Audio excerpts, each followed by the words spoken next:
أنفسكم عزيز عليه ما عنتم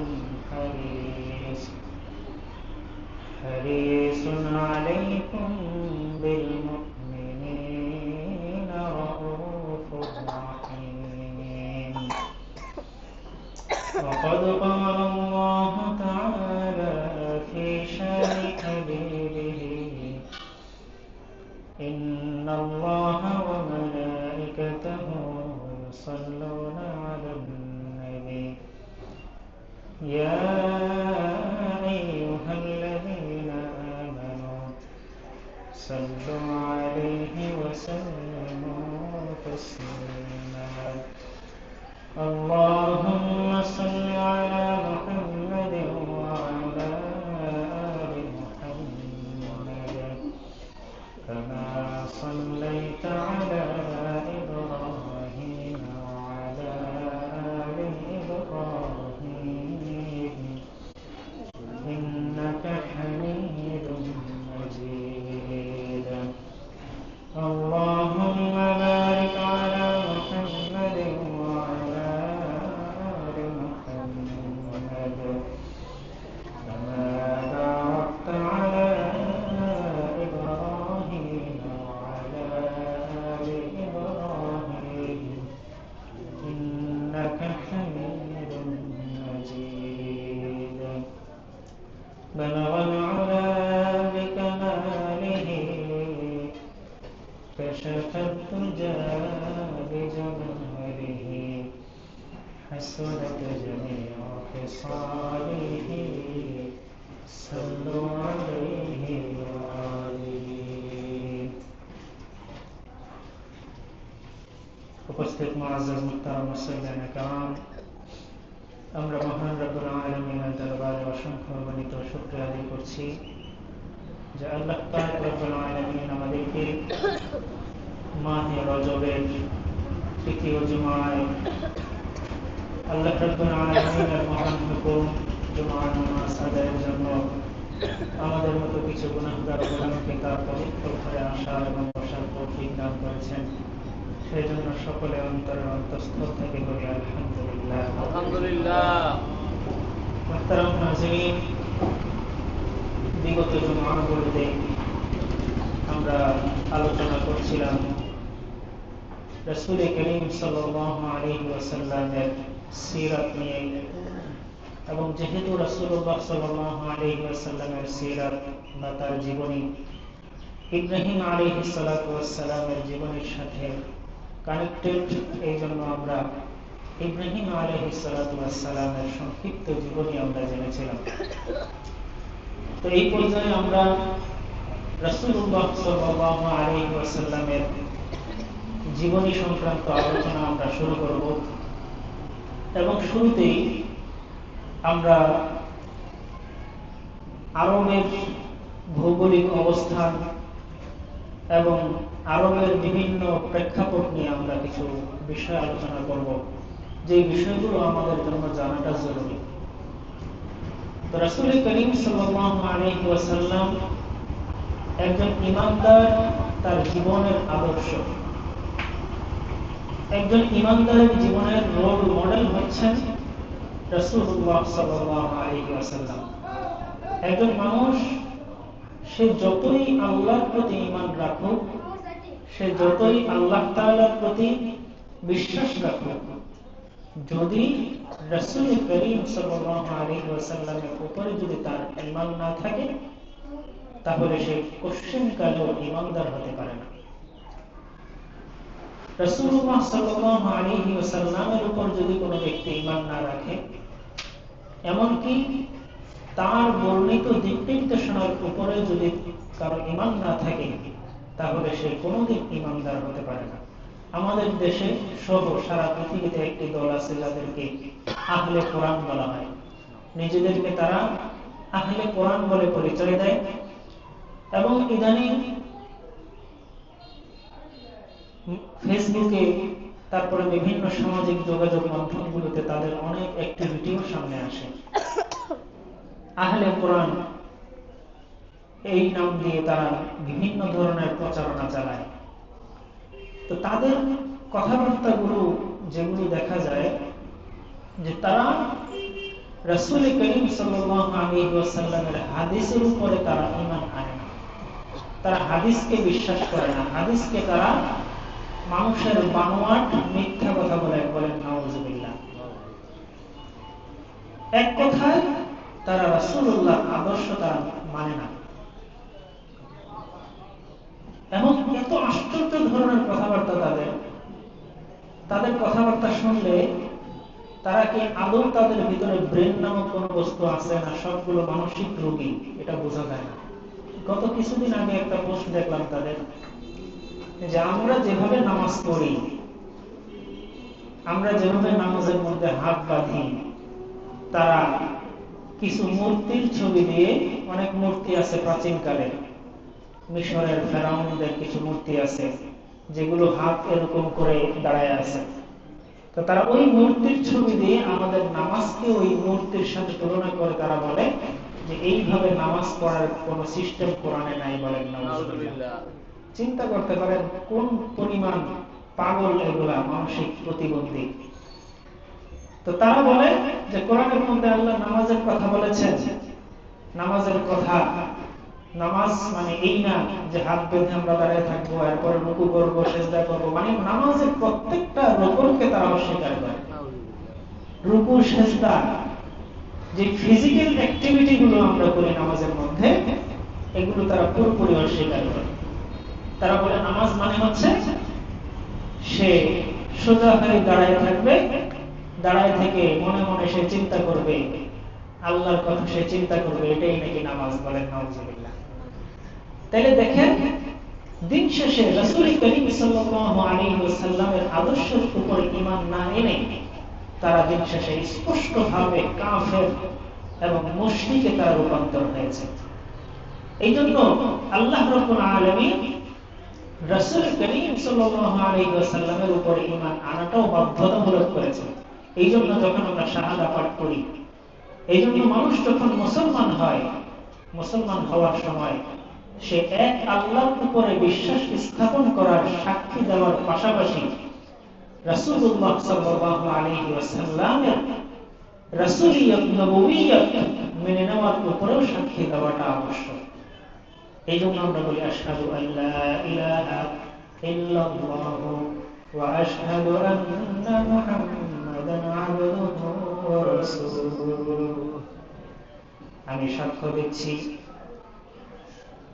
সাক্ষ্য দিচ্ছি আল্লাহ রাব্বুল আলামিন ছাড়া কোনো মাবুদ নাই, এক আল্লাহ ছাড়া কোনো প্রভু নাই, এক আল্লাহ ছাড়া কোনো উপাস্য নাই। শুধু এতটুকুতেই যথেষ্ট না, সাথে সাথে এই সাক্ষ্য দিচ্ছি মুহাম্মাদুর রাসূলুল্লাহ সাল্লাল্লাহু আলাইহি ওয়াসাল্লাম আল্লাহ রাব্বুল আলামিনের প্রেরিত বান্দা এবং রাসূল। এই সাক্ষ্য তাকে দিতে হবে, কারণ আল্লাহর উপরে বিশ্বাস বহু মানুষ পৃথিবীতে করে, কিন্তু শুধু আল্লাহর উপর বিশ্বাস করলেই সেই ঈমানদার হতে পারে না। এই জন্য মুফাসসিরিনে কেরাম, মুহাদ্দিসিনে কেরাম বর্ণনা করেন, একজন ঈমানদার আল্লাহ রাব্বুল আলামিনের উপর ঈমান আনবে, কিন্তু আল্লাহ রাব্বুল আলামিনের জাত নিয়ে সে কোনো কিছুই জানে না, আল্লাহ রাব্বুল আলামিনের সত্তা নিয়ে সে বেশি কিছু জানে না। সে আল্লাহ রাব্বুল আলামিনের কিছু বৈশিষ্ট্য জানে, কিছু গুণ জানে, তার কিছু গুণাগুণ, তার কিছু বৈশিষ্ট্য জানা আছে, কিন্তু আল্লাহ রাব্বুল আলামিন দেখতে কেমন, আল্লাহ রাব্বুল আলামিনের পরিচয় কেমন, আল্লাহ রাব্বুল আলামিনকে কেমন দেখা যায়, আল্লাহ রাব্বুল আলামিন কিভাবে কি করেন, এই ব্যাপারে মানুষের কোনো ধারণা নাই, আইডিয়া নাই। এই জন্য আল্লাহ রাব্বুল আলামিন বলেন, ও দুনিয়ার মানুষ, তোমরা দুনিয়াতে যদি চলতে চাও, আমার পথে চলতে চাও, তাই আমাকে তো তোমরা দেখো না, আমাকে না দেখে তোমরা আমাকে কিভাবে অনুসরণ করবা? এই জন্য আমি রাব্বুল আলামিন দুনিয়ার বুকে এমন একজন মডেল মানুষ আমি পাঠিয়ে দিয়েছি, যাকে আমার প্রতিনিধি বানিয়ে দিয়েছি, যাকে আমার রাসূল বানিয়ে দিয়েছি। আমার রাসূলকে দেখে দেখে তোমরা তার মতো চলবা, তাকে দেখে তোমরা চলবা।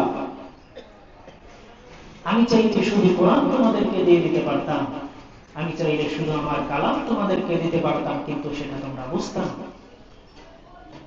এই জন্য আমি আমার রাসূল পাঠাইছি।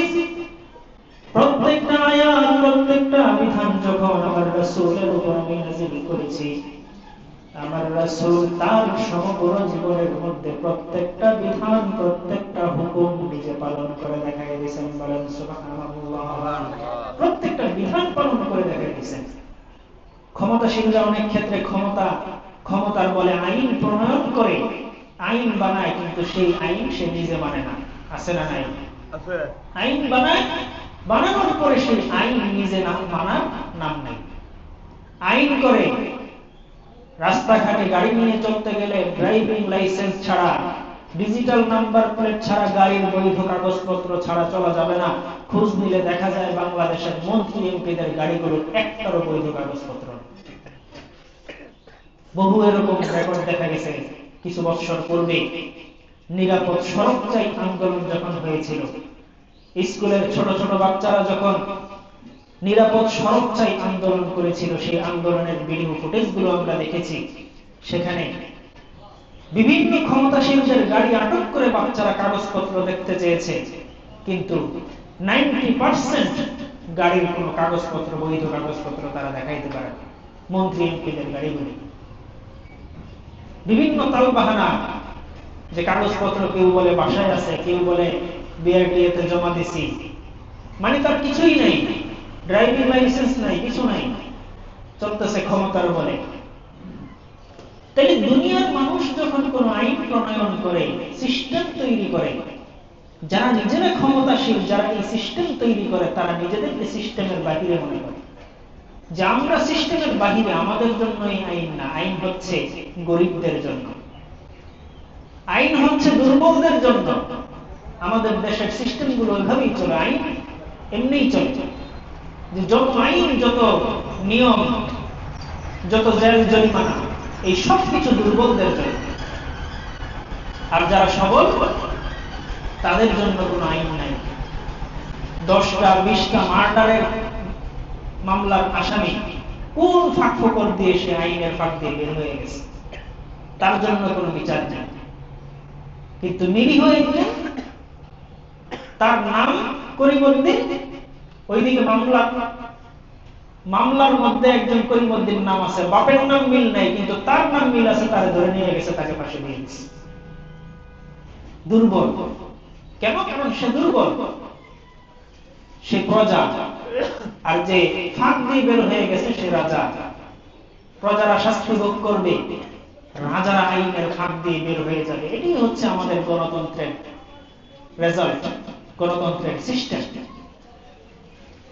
কিন্তু আল্লাহ রাব্বুল আলামিন বলেন, আমি যতগুলো বিধান আমার রাসূলের উপরে নাযিল করেছি, আমি যতগুলো হুকুম আমার নবীর উপরে দান করেছি, আমার নবী সকলের আগে ওই বিধান মাইনা দেখাইছেন। বলেন সুবহানাল্লাহ।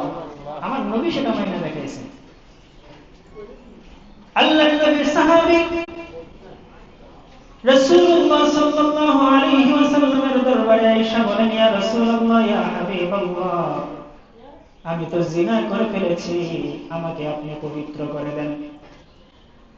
রাসূল করিম সাল্লাল্লাহু আলাইহি ওয়াসাল্লাম ওই সাহাবীর দিক থেকে চেহারা ফিরিয়ে নিলেন, অন্যদিকে ঘুরে গেলেন। সাহাবী আবার অন্যদিকে ঘুরে আয়েশা বললেন, ইয়া রাসূলুল্লাহ, আমি জিনা করেছি, আমাকে পবিত্র করেন। আবার আল্লাহর নবী চেহারা ঘুরে ফেললেন, আবার অপর দিকে ঘুরে আয়েশা বললেন, ইয়া রাসূলুল্লাহ, ইয়া হাবিবাল্লাহ, আমি জিনা করেছি, আমাকে পবিত্র করে দেন। এরপরে আবার আল্লাহর নবী ঘুরে ফেললেন, চতুর্থবার আবার ঘুরে আয়েশা ওই সাহাবী বললেন, ইয়া রাসূলুল্লাহ, আমি জিনা করেছি, আমাকে পবিত্র করেন। আল্লাহ রাব্বুল আলামিন বিধান দিয়েছেন যে ব্যক্তি জিনা করবে, যেই ব্যক্তির জিনা 4 জন সাক্ষীর মাধ্যমে প্রমাণ হবে, অথবা 4 বার সে সাক্ষী দিবে, 4 বার সে স্বীকারোক্তি দিবে, তাকে এমন শাস্তি দিতে হবে যে শাস্তি সারা দেশবাসীর জন্য শিক্ষা হয়ে যায়। তাকে তার অর্ধেক শরীর মাটির ভিতরে ডাবিয়ে পাথর নিক্ষেপ করে তাকে হত্যা করতে হবে। আল্লাহ রাব্বুল আলামিন এই বিধান দিয়েছেন। রাসূলের সাহাবী, মহব্বতের সাহাবী, ভালোবাসার সাহাবী আল্লাহর নবীর কাছে যখন এই সাক্ষী দিতেছিল আমি জিনা করেছি, জানাই তো ইয়া রাসূলুল্লাহ তাহহিরনি, ও নবী, ও আমার প্রিয় হাবিব, আমি জিনা করেছি, আমাকে আপনি পবিত্র করুন। আল্লাহর নবী না শোনার মতো করে চেহারাটা ঘুরাই নিয়েছেন, আবার ওই দিকে যায়, আবার সাক্ষী দেয়, আবার সাক্ষী দেয়। আল্লাহর নবী মনে মনে চাইতেছিলেন আমার সাহাবী চারবার সাক্ষী না দেখ, চারবার সে স্বীকারোক্তি না দেখ, এর আগেই সে চলে যাক, চলে গিয়ে সে গোপনে তওবা করুক, আল্লাহ রাব্বুল আলামিনের সাথে গোপনে সে মুআমালা, সে ফয়সালা করে ফেলুক, আল্লাহ তাকে মাফ করে দিবেন। কিন্তু ওই সাহাবীর ঈমান এতটাই মজবুত, সাহাবীর ঈমান এতটাই শক্তিশালী, তিনি একবার ভুল করেছেন, কিন্তু ওই ভুলের মাসুল না দিয়ে তিনি ক্ষান্ত হবেন না। বলেন সুবহানাল্লাহ। বারবার বারবার ঘুরে ঘুরে আল্লাহর নবীর কাছে বলতেছে, ইয়া রাসূলুল্লাহ জানাইতু ইয়া রাসূলুল্লাহ তাহহিরনি, ইয়া রাসূলুল্লাহ আমি জিনা করে ফেলেছি, আমাকে পবিত্র করেন। আল্লাহর নবী সাল্লাল্লাহু আলাইহি ওয়াসাল্লাম বলেন, আমার সাহাবী হয়তো তুমি জড়িয়ে ধরছো, জিনা করো নাই। সাহাবী বলেন, ইয়া রাসূলুল্লাহ জানাইতু, আমি জিনাই করেছি। রাসূলুল্লাহ বললেন, ও আমার সাহাবী লাআল্লাকা ক্বাবালতা, সম্ভবত তুমি চুম্বন করেছো, তুমি জিনা করো নাই।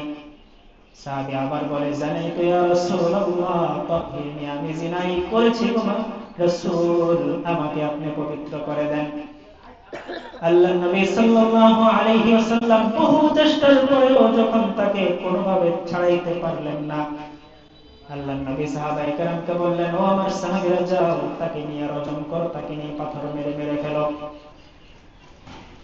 আল্লাহর নবীর সাহাবীগণ ওই সাহাবীকে ধরে নিয়ে গিয়ে পাথর মেরে যখন হত্যা করতেছিল, খালিদ বিন ওয়ালিদ রাদিয়াল্লাহু তাআলা আনহু একটা পাথর যখন তার মাথার মধ্যে মারলেন, ওই মাথা থেকে রক্ত ফিনকি দিয়ে ছুটে এসে খালিদ বিন ওয়ালিদের চেহারার মধ্যে লাগলো।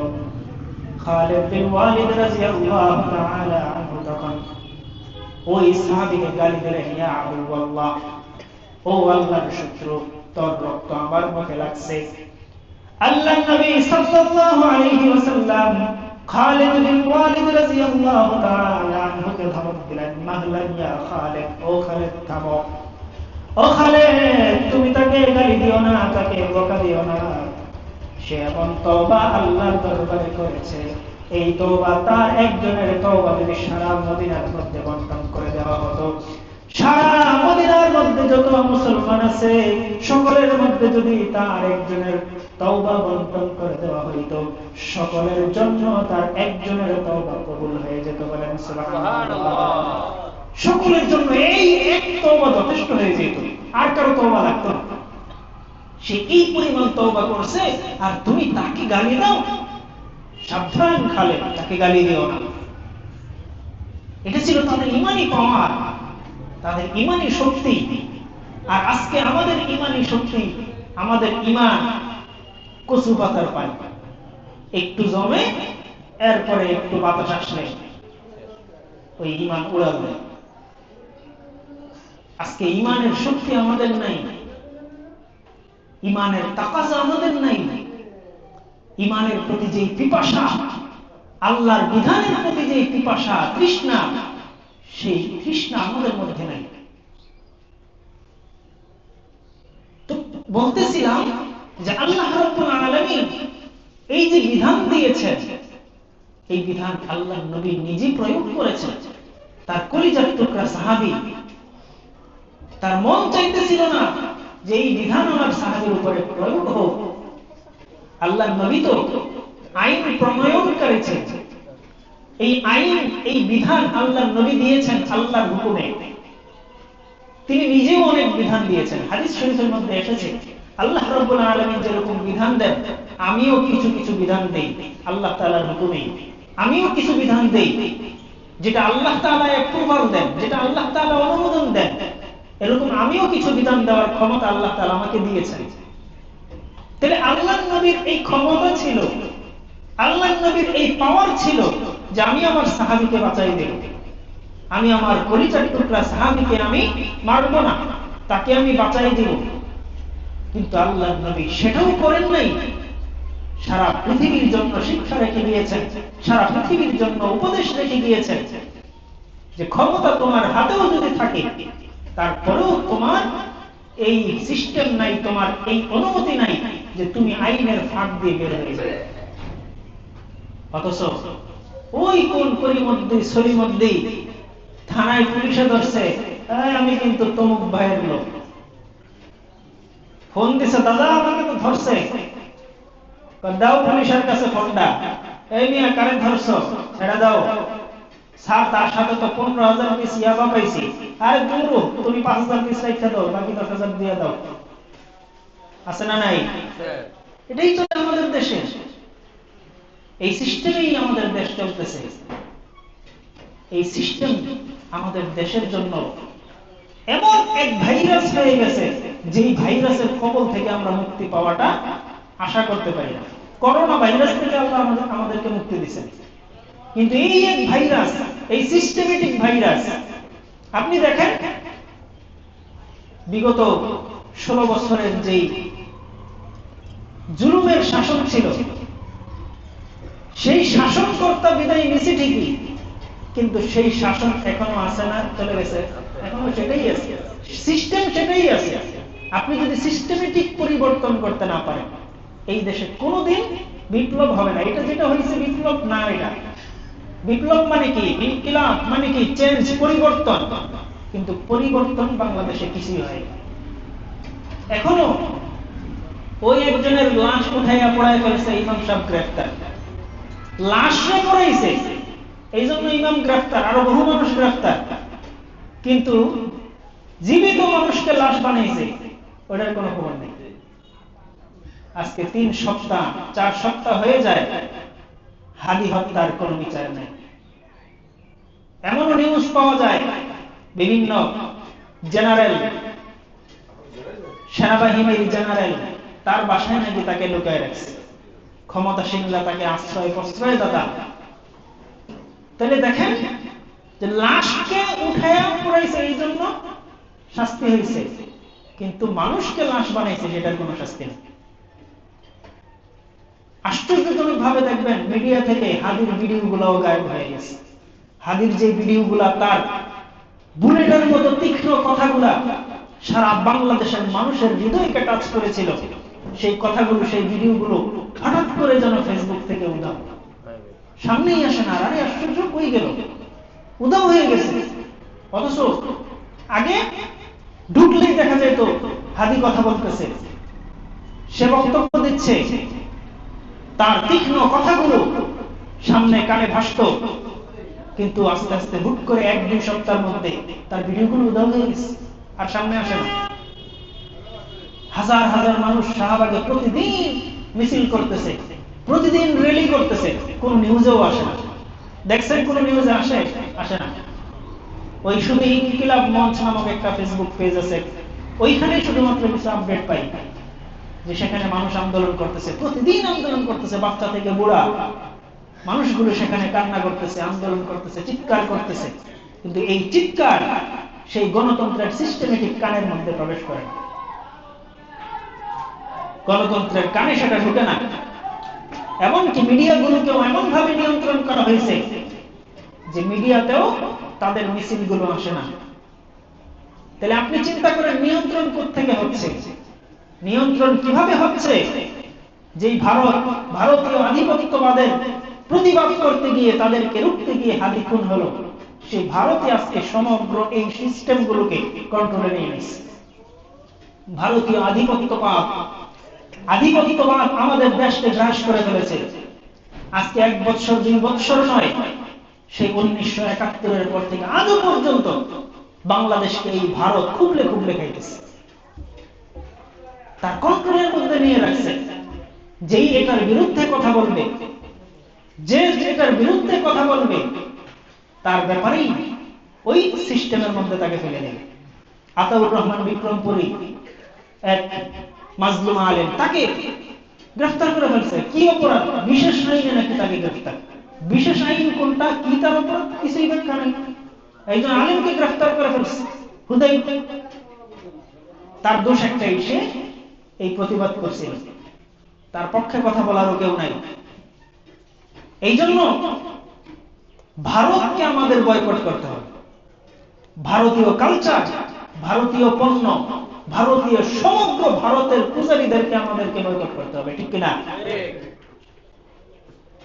আজকে আমাদের দেশে কিছু রেস্টুরেন্ট, কিছু হোটেল, এগুলোর মধ্যে লেখা থাকে নো বিফ। আচ্ছা, নো বিফ শব্দের অর্থ কি? গরুর গোশত নাই। আচ্ছা, গরুর গোশত নাই আপনার দোকানে, খুব ভালো কথা, কিন্তু আপনার দোকানের মধ্যে কোয়েল পাখির গোশত আছে। যে সমস্ত রেস্টুরেন্টগুলোতে লেখা থাকে নো বিফ, সেগুলোতে কি কোয়েল পাখির গোশত থাকে? বলেন, কবুতরের গোশত থাকে? তাইলে নো পিজিয়ন কেন লেখা থাকে না?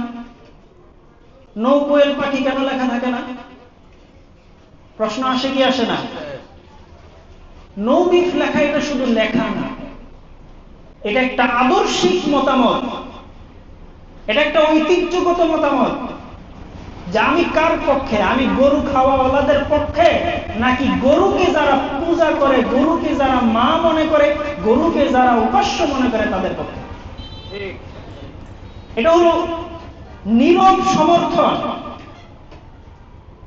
এই জন্য যে সমস্ত হোটেলে এরকম লেখা থাকে, আমরা ফাসাদ চাই না, ফিতনা চাই না, তাদের সাথে মারামারি কাটাকাটি চাই না। যদি সুযোগ হয় স্বাভাবিকভাবে জিজ্ঞাসা করেন, ভাই আপনার হোটেলে কি কোয়েল পাখির গোশত আছে? নাই। তাহলে আপনি নো কোয়েল পাখি কেন লিখেন নাই? আপনার হোটেলে কি কবুতরের গোশত আছে? নাই। তাহলে আপনি নো পিজিয়ন কেন লিখলেন না? কেন লিখলেন না? কেনই শুধু আপনাকে নো বিফ লিখতে হইল? নো বিফ কেন লিখতে হবে? হ্যাঁ, আপনার দোকানে গরুর গোশত না থাকা সিম্পল, কোনো ব্যাপার না, না থাকতেই পারে। সবাই যে সব আইটেম রাখবে এটা তো জরুরি না। মুরগির দোকানে যাই যদি আপনি গরু খোঁজেন, পাবেন না, স্বাভাবিক। আবার গরুর খামারে যাই যদি আপনি মুরগি খোঁজেন, পাবেন না, স্বাভাবিক। কিন্তু মুরগির দোকানে তো সে নো বিফ লেখা রাখে না, গরুর দোকানেও নো চিকেন লেখা থাকে না। তাহলে আপনাকেই কেন নো বিফ লিখতে হবে? এর মানে বোঝা যায় যে কোনো একটা সম্প্রদায়কে, কোনো একটা জাতিকে খুশি করার জন্য আমি এই কথা লিখেছি, দাদাদের খুশি করার জন্য এই কথা আমি লিখেছি, যেটা আসলে মুসলমানদের আদর্শিকভাবে এটা মনস্তাত্ত্বিক একটা লড়াই। মনস্তাত্ত্বিক এই লড়াই যে আমি তোমাদের পক্ষে নাই, আমি দাদাদের পক্ষে আছি। এই জন্য মুহতারাম হাজিরিন, কথাগুলো বলার উদ্দেশ্য হচ্ছে আসলে এই সাবজেক্ট এখানে বলার আমার ইচ্ছা ছিল না, কিন্তু চলে আসছে ওই যে রাসূলুল্লাহ সাল্লাল্লাহু আলাইহি ওয়াসাল্লামের আদর্শ থেকে, যে রাসূলুল্লাহ সাল্লাল্লাহু আলাইহি ওয়াসাল্লাম তাকে আল্লাহ তাআলা পৃথিবীতে পাঠিয়েছেন আদর্শ হিসেবে। তার আদর্শ যে ব্যক্তি গ্রহণ করতে পারবে সেই ইমানদার। মুহতারাম হাজিরিন, আল্লাহ নবী সাল্লাল্লাহু আলাইহি ওয়াসাল্লামের এক সাহাবী তারা একসাথে আল্লাহ নবীর সাথে খাইতে বসছেন। খাইতে বসার পরে উটের গোশত দিয়েছেন। ওই সাহাবী আগে ইহুদি ছিলেন, খুব সম্ভবত আব্দুল্লাহ বিন সালাম রাদিয়াল্লাহু তাআলা আনহু, তিনি ইহুদি সর্দার ছিলেন আগে। এরপরে যখন উটের গোশত খাইতে দেওয়া হলো, ইহুদি ধর্মের মধ্যে উটের গোশত খাওয়া নিষেধ, এই জন্য তিনি কখনোই উটের গোশত ইতিপূর্বে খান নাই। যখন খাবার আসছে, আল্লাহ নবী সাল্লাল্লাহু আলাইহি ওয়াসাল্লাম দেখলেন সব সাহাবীরা গোশত খাইতেছে, কিন্তু আব্দুল্লাহ বিন সালাম খাইতেছেন না। আব্দুল্লাহ বিন সালাম যখন গোশত খাইতেছেন না, তখন আল্লাহ নবী জিজ্ঞাসা করলেন, কি ব্যাপার আব্দুল্লাহ, তুমি কেন খাইতেছো না? তখন আব্দুল্লাহ রাদিয়াল্লাহু আনহু বললেন, ইয়া রাসূলুল্লাহ, আমি এটাকে অবশ্যই হালাল মনে করি, আমি এটাকে অবশ্যই জায়েজ মনে করি, অবশ্যই এটাকে পবিত্র খাবার মনে করি, কিন্তু আমার রুচি হয় না, আমি খাবো না, আমি খাই না, একমাত্র আমার কেমন জানি লাগে, আমার কেমন যেন লাগে। একটা জিনিস, অনেক জিনিস হালাল আছে, দেখবেন যে অনেক জিনিসই হালাল আছে, কিন্তু খাইতে কেমন জানি লাগে, সব জিনিস খাইতে কিন্তু রুচি হয় না। যেমন উদাহরণস্বরূপ আমার কথাই বলি, ড্রাগন ফল নামে একটা ফল আছে, এই ড্রাগন ফলটা আমার কাছে কেমন জানি লাগে। খাবারটা কিন্তু মিষ্টি, দেখতেও সুন্দর, লাল টকটকে, কিন্তু এটা খাইতে আমার কেমন জানি লাগে, রুচি হয় না, এটা খাইতে মানে ভালো লাগে না, তো রুচি হয় না, তারপরেও খাই মাঝে মধ্যে যেহেতু হালাল খাবার। এখন আব্দুল্লাহ বিন সালাম রাদিয়াল্লাহু আনহু বললেন, ইয়া রাসূলুল্লাহ, আমি এটাকে জায়েজ মনে করি, এটাকে হালাল মনে করি, এটাকে পবিত্র মনে করি, কিন্তু খাইতে আমার রুচি হয় না। আল্লাহর নবী বললেন, হে আব্দুল্লাহ, তুমি যদি পরিপূর্ণ ঈমানদার হইতে চাও তাইলে তোমাকে অবশ্যই এটা খাইতে হবে। বলেন সুবহানাল্লাহ। তোমাকে খাইতেই হবে। আল্লাহ যেটাকে হালাল করেছেন সেটাতে তোমার রুচি হয় না, এই কথা বলার অধিকার তোমার নেই। এই জন্য এই ঘটনার প্রেক্ষিতে আল্লাহ তাআলা নাযিল করেছেন, ইয়া আইয়ুহাল্লাযীনা আমানু দুখুলু ফিস সিলমি কাফা, হে ঈমানদাররা, তোমরা ইসলামের মধ্যে পরিপূর্ণভাবে প্রবেশ করো। এই জন্য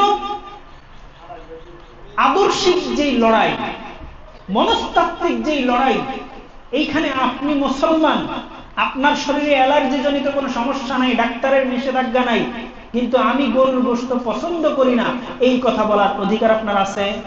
এই কথা বলার অধিকার আপনার নাই। গরুর গোশত আপনাকে খাইতেই হবে।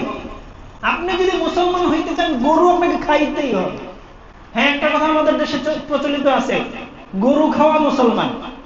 গরু খাওয়া মুসলমান এই কথাটা অনেক ক্ষেত্রে ক্রিটিসিজম হিসেবে বলা হয়, এবং এটাও ঠিক আছে, কারণ অনেক মানুষ সেই গরুর গোশত খায়, এই হিসেবে মুসলমান, এছাড়া অন্য কোনো মুসলমানিত্ব তার মধ্যে নাই, নামাজও পড়ে না, রোজাও রাখে না, অন্য কোনো কিছুই সে করে না, এই হিসেবে একটা দিক থেকে বলা হয়, এই হিসেবে এটা ঠিক আছে।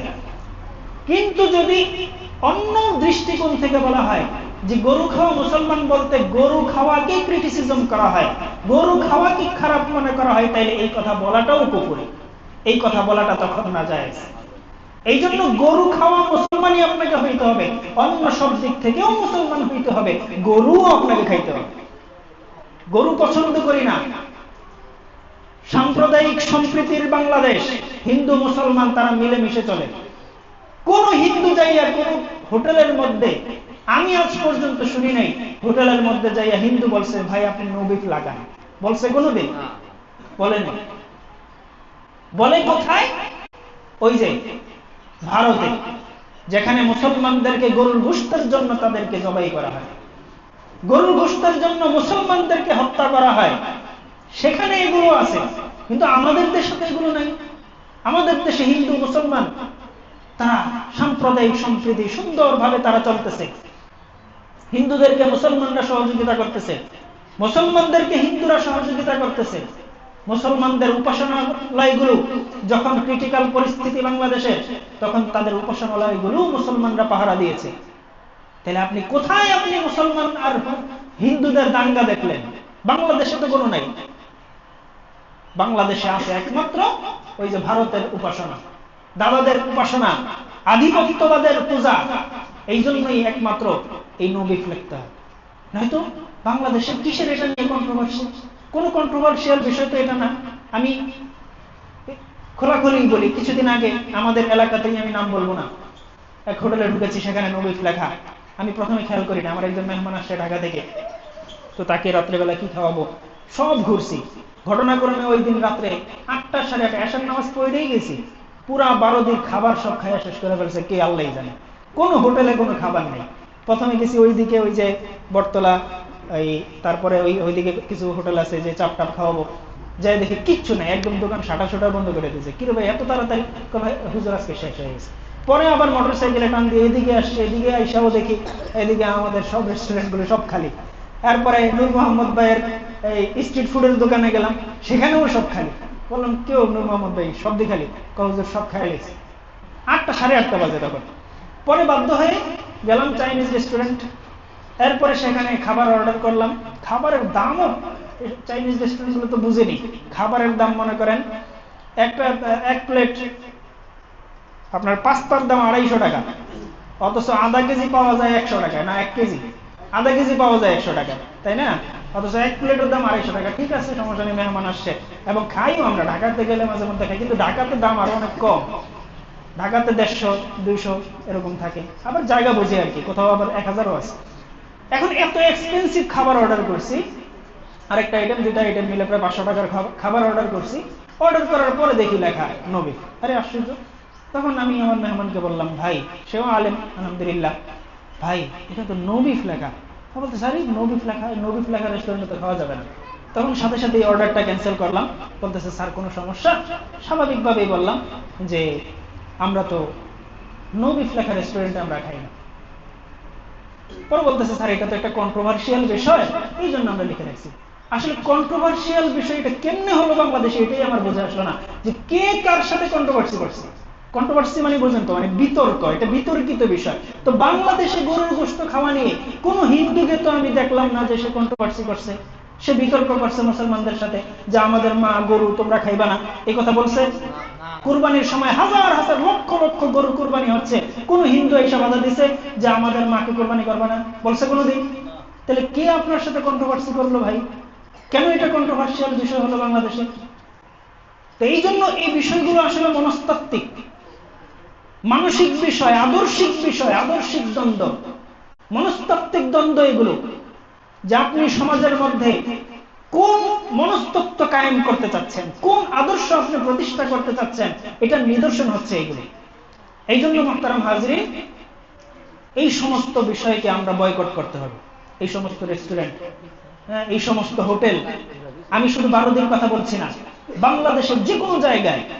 আরেক জায়গায় গিয়েছিলাম নারায়ণগঞ্জে আরো বেশ কয়েক বছর আগে। সেখানে ঢুকলাম, আমাদের পরিবার ছিল, আম্মা ছিল, ভাই ছিল, অনেকেই। আমরা দুপুরে লাঞ্চ করার জন্য ঢুকলাম। ঢুকার পরে খাবার অর্ডার দিব, এই সময় দেখি সেখানে লেখা নো বিফ। আমি একজন কর্মচারী ডাক দিলাম, ভাই এদিকে আসেন। বললো কি? আমি বললাম যে হোটেলের মালিক কি হিন্দু? বলতেছে না, হিন্দু হবে কেন? সে রেগে গেছে। হ্যাঁ হিন্দু হবে কেন? আমি বললাম তাইলে নো বিফ লিখে রাখছেন যে? যদি মালিক হিন্দু হইতো তাইলে মেনে নিতাম যে সে হিন্দু, তার আদর্শিক জায়গা থেকে, তার মনস্তাত্ত্বিক জায়গা থেকে সে লিখেছে, এটা তার ধর্মীয় স্বাধীনতার ব্যাপার, সে তার সাম্প্রদায়িকতার ব্যাপার, সেটা তার ব্যাপার, সে লিখছে তার হোটেলে, যেহেতু সে মালিক এবং সে হিন্দু। বলতেছে না, মালিক মুসলমান। তাহলে মালিক মুসলমান হইলে আপনি এটা কেন লিখবেন? পরে যাই হোক, তার সাথে বেশ কিছু তর্ক বিতর্ক হয়েছে, আমরা রবিউলটা লেখাইনি, সেখান থেকে চলে আসছে। তো এই জন্য বাংলাদেশের যে কোনো জায়গায় যান, বিশেষ করে এই সময়টা ভারতীয় আধিপত্যবাদের বিরুদ্ধে আমাদের যুদ্ধে নামতে হবে, ঠিক কিনা? এই ভারতের বিরুদ্ধে আমাদের সংগ্রাম চালাইতে হবে, ভারতীয় পণ্য বয়কট করতে হবে। ভারতের যত পণ্য আছে, প্রোডাক্ট আছে, ওই যে এখানে মনে হয় ইসরায়েলেরটা শুধু, তাই না? এখানে ইসরায়েলেরটা লাগানো। ফাইন্ড আউট করবেন যে ভারতীয় পণ্য কি কি আছে, এই ভারতীয় পণ্য বয়কট করতে হবে। বাংলাদেশটা ছোট হইতে পারে, কিন্তু ভারতের বহু অর্থনীতির বহু একটা অংশ এই বাংলাদেশের উপর নির্ভর করে। এই যে এই বছর বাংলাদেশে পেঁয়াজ ঢুকতে দেওয়া হয় না ভারতে, দিন শেষে তাদের রেজাল্ট কি হয়েছে দেখছেন হয়তো নিউজে, তারা 2 টাকা কেজিও পেঁয়াজ বিক্রি করতে পারে নাই।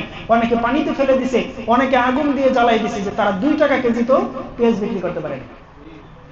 অথচ বাংলাদেশটা ছোট্ট। আপনি যদি ইতিহাস ঘাটেন, দেখবেন এই যে ব্রিটিশ যখন বাংলাদেশে আসছে বা এই ভারত উপমহাদেশে আসছে, সারা পৃথিবীর মধ্যে এই ভারত উপমহাদেশে সারা পৃথিবীর যেই অর্থনৈতিক যেই যোগান, জিডিপি, এটা এই ভারত উপমহাদেশের মধ্যে ছিল 33%। সারা পৃথিবী যতটুকু আমদানি করে তার মধ্যে 33% ছিল শুধু এই ভারত উপমহাদেশ, আর এই 33-এর মধ্যে 27% ছিল শুধু বাংলাদেশে। বাংলাদেশের সারা পৃথিবীর অর্থনৈতিক দিক থেকে তার অবদান ছিল 27%। বাংলাদেশটা ছোট হতে পারে, কিন্তু পৃথিবীতে এই বাংলাদেশের অবদান অনেক। এই জন্য এই বাংলাদেশ নিয়ে এত লোভ, এই বাংলাদেশের প্রতি এত লোভ ভারতের। এই জন্য প্রথমে পাকিস্তান থেকে আলাদা করছে, এরপরে আলাদা করার পর থেকে বিজয় দিবসের মধ্যে এক আল্লাহর বান্দা পোস্ট দিয়েছিল, যদিও সে আহলে হাদিস, কিন্তু সে সুন্দর একটা কথা বলছিল। আব্দুল্লাহ বিন আব্দুর রাজ্জাক, এই ছেলেটা মাঝে মধ্যে খুব সুন্দর কথা বলে। সে একটা পোস্ট দিয়েছিল যে ধর্ষিতারা, একজন ধর্ষিতাকে ধর্ষকের হাত থেকে মুক্ত করে সে নিজেই 54 বছর ধরে ধর্ষণ করে যাচ্ছে, এটাই আবার সে উদযাপন করতেছে।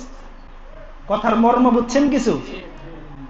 একজন ধর্ষিতাকে ধর্ষকের হাত থেকে মুক্ত করে যে মুক্ত করছে, সে আবার 50 বছর ধরে ধর্ষণ করতেছে, আবার ধর্ষিতা মেয়েটা এটাকেই আবার বিজয় হিসেবে উদযাপন করতেছে। আমাদের দেশের পরিস্থিতি এটা এক কথায় ফুটাই তুলছে। যে আমাদেরকে পাকিস্তানের হানাদার বাহিনী থেকে মুক্ত হয়েছি আমরা ঠিকই, কিন্তু এরপর থেকে অর্ধ শতাব্দী ধরে আমরা এই ভারতের কাছে আমরা এই ধর্ষিতা হইতেছি, সেটা বলার মতো কেউ নাই যে বলে তাকেই তার মুখ বন্ধ করে দেয়। এই জন্য মুহতারাম হাজরিন, রাসূলুল্লাহর আদর্শ, রাসূলুল্লাহর সিরাত আমরা আলোচনা করব। এই জন্য রাসূলুল্লাহর আদর্শ জানার জন্য কি দরকার, কি জরুরত, এই জন্য এই আলোচনাগুলো করলাম। যে রাসূলুল্লাহর এই সিরাত যদি আমরা না জানি, আমরা তাইলে চলবো কেমনে রাসূলের জীবনী অনুযায়ী? রাসূলুল্লাহ যে আদর্শ, এই যে ঘটনা বললাম, সাহাবীকে বলছেন যে তুমি মুসলমান হইতে হইলে উটের গোশত খাওয়াই লাগবে। এই জন্য আপনি ইমানদার হইতে হইলে আপনাকে গরুর গোশত খাওয়াই লাগবে। হ্যাঁ, আপনার শরীরে রোগ আছে, ওইটা আলাদা হিসাব, কিন্তু এটা আপনাকে খাইতেই হবে।